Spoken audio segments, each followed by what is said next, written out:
Hi everyone, my name is Erica Knorr, and today we're going to be talking about our recent publication in Molecules, Influence of Aluminum Oxide Overlayers on Intermolecular Interactions between Metal Oxide Bound Molecules.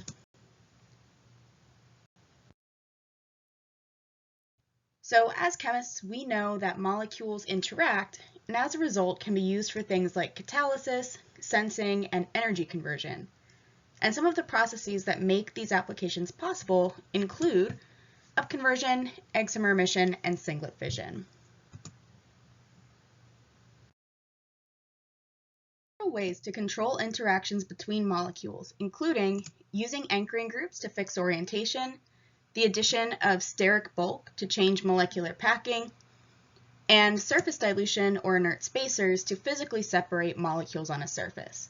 However, we wanted to study whether or not atomic layer deposition, or ALD, could be an effective strategy for controlling intermolecular interactions as well.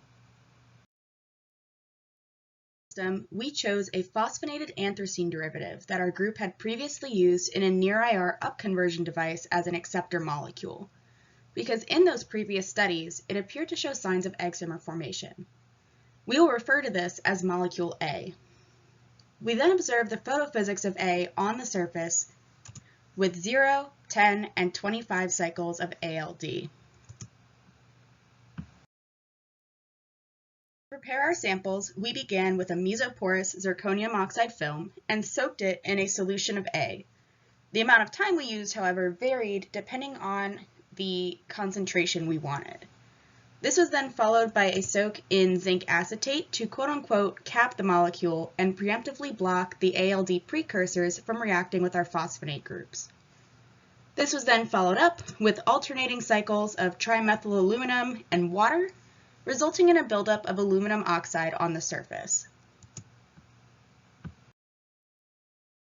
For our studies, the amount of A on the surface was monitored using UV vis, as you can see below. The ATR-IR was used to confirm both coordination of the zinc to molecule A, as well as deposition of the aluminum oxide.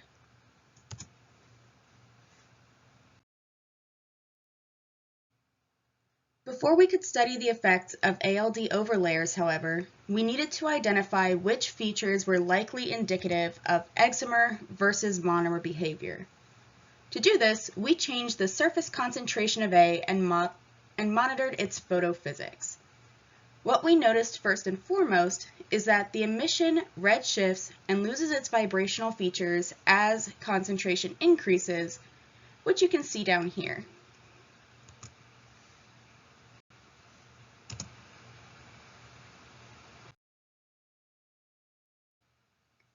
Additionally, the lifetimes for molecule A bound to zirconia are different at 500 and 600 nanometers, while those same lifetimes at 500 and 600 nanometers respectively are approximately the same for A in solution. This suggests that the broad featureless peak we can see centered around 650 nanometers likely results from a different process than the peaks that are around 485 to 550 nanometers.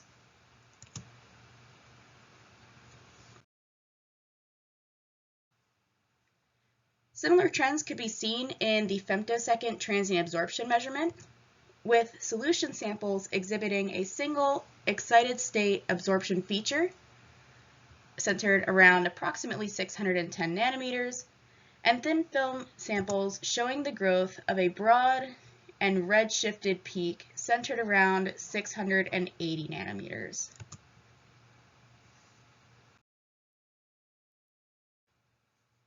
We also observed that when all samples are normalized to the singlet peak at 610 nanometers, the excimer feature around 680 increases along with increasing concentration.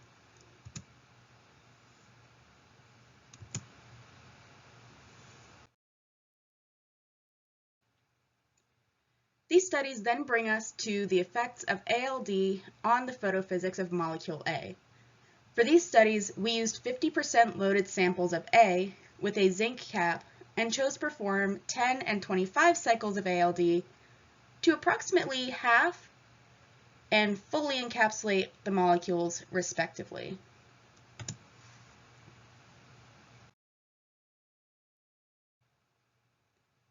Looking at absorbance and emission of our 50% loaded samples with and without ALD, we can see from our UV vis that the ground state photophysics don't change with the addition of aluminum oxide. However, as more cycles of ALD are performed, the emission does begin to slightly blue shift and regain a few of its vibronic features.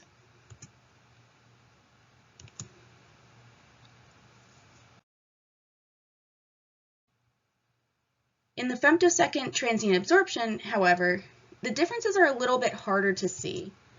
So that feature that's centered around 680 nanometers decreases slightly when aluminum oxide overlayers are added and consistently does decrease, but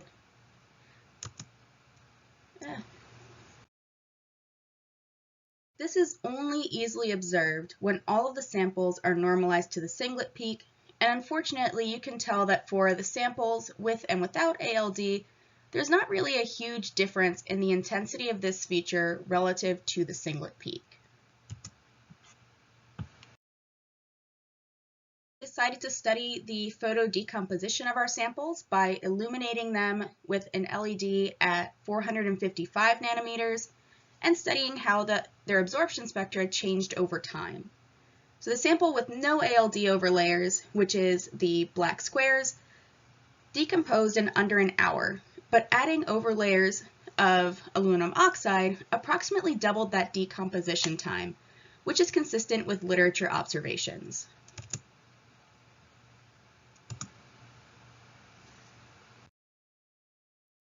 In conclusion, excimer emission dominates for A on zirconium oxide and increases with increasing surface coverage.